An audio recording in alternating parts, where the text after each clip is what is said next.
Et on quitte quelques minutes la Normandie, direction la Bretagne et le Finistère avec le festival Les Vieilles Charrues. 32e édition cette année, c'est du 11 au 14 juillet à Carhaix. On a le plaisir d'être en ligne avec le directeur du festival. Bonjour Jérôme Tréorel. Bonjour. Alors un festival des Vieilles Charrues qui a battu un record l'an dernier avec près de 350 000 visiteurs, c'est ça? Oui, c'est ça, 346 000 exactement. On avait une 5e journée en accueillant le lundi un concert événement avec les Red Hot Chili Peppers. C'est pour ça que le chiffre est plus impressionnant et plus fort que les années passées. Et donc une belle évolution pour finalement ce qui ne devait être qu'une fête entre potes en 92, donc date de la première édition.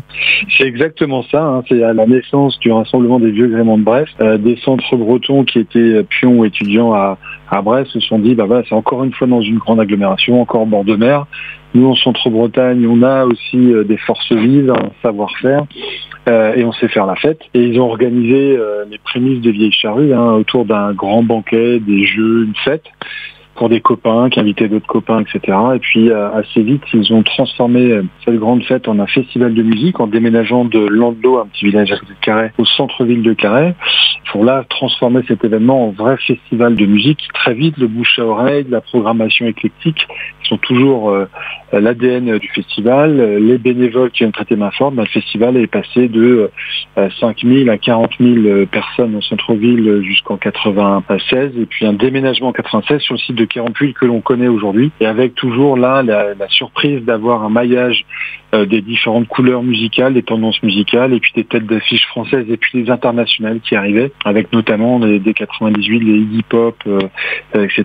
Et puis aujourd'hui un festival qui accueille autour de 250-280 000 personnes chaque année à Carhaix en Centre-Bretagne. Un festival qui se veut 100% associatif aussi, comme vous aimez le rappeler. Oui, 100% associatif, on insiste sur ce volet-là parce qu'aujourd'hui le secteur des festivals est en train d'évoluer à une grande vitesse, et puis que ce modèle associatif doit être préservé et je pense même bichonné afin de permettre et de maintenir la diversité culturelle. On voit aujourd'hui beaucoup d'autres événements qui peuvent être complémentaires aux nôtres sont importants, mais que la diversité n'est pas forcément toujours représentée avec des petits, moyens et grands artistes, des artistes émergents locaux, notamment de Bretagne ou en Normandie comme chez vous, et surtout une accessibilité au niveau du prix. On est toujours, nous, sur un festival autour de 50 € la journée pour avoir une quinzaine d'artistes chaque jour avec des Sting, des Sam Smith, Guetta, Gossip, etc. Donc des artistes de renom. Mais on voit aujourd'hui une évolution dangereuse des tarifs d'entrée de concert, autour de 150 voire 200 € pour certains concerts, et qui va couper une partie de la population justement de l'accès à la culture et à la musique. Et nous, on travaille vraiment d'arrache-pied à trouver les meilleures solutions pour maintenir ces prix et permettre justement aux festivaliers de partager et de vivre des émotions et de vivre une expérience unique de grands concerts avec encore une fois des têtes d'affiche spectaculaires comme on a pu avoir l'année dernière avec les Red Hot Chili Peppers, ou qu'on aura cette année avec King of Leon ou Simple Minds. Mais voilà, venir sur des festivals 100% associatifs, que ce soit les petits, moyens ou grands, partout en France, c'est un acte militant pour maintenir cette diversité culturelle et cet accès à la culture. Alors vous avez donc cité quelques grosses têtes d'affiche pour cette 32e édition du 11 au 14 juillet qui se fera sur le thème de la sorcellerie.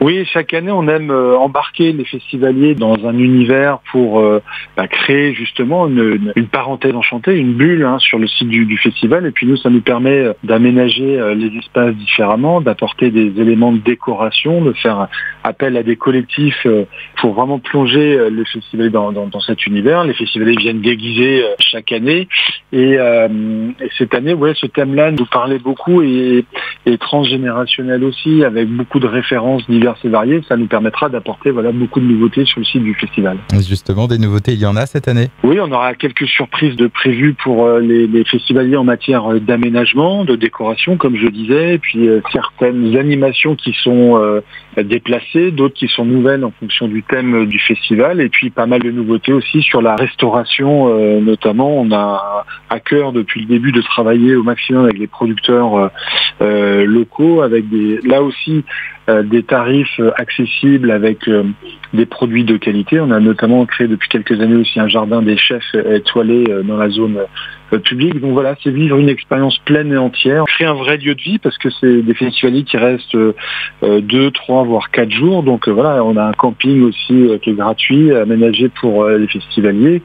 On a jusqu'à 40 000 campeurs chaque jour. Donc voilà, il y a moyen d'organiser une belle fête tous ensemble, comme on le fait chaque année. Et compte tenu du contexte général, et puis qui plus est depuis le week-end dernier, eh bien on a besoin, je pense, de respiration. On a besoin de se retrouver autour de valeurs communes que sont la musique. Du 11 au 14 juillet, 32e édition du Festival des Vieilles Charrues. Alors niveau billetterie, là, actuellement, est-ce qu'il reste encore des places? Alors il reste des places pour le jeudi, où il y aura Sam Smith, David Guetta, Gossip, PLK, Shai, l'Impératrice, Hervé, enfin une grosse programmation, Céron également. Le vendredi est complet sur la journée où il y a Sting, Youngblood, Oshi. Samedi, il reste de la place également, où il y a Grand Corps Malade, Rivalson, Soul King, Charlotte de Witt et plein d'autres. Et le dimanche également, il reste encore des places avec, comme je disais tout à l'heure, un concert de King of Leon, c'est la seule date en France, le groupe de rock américain.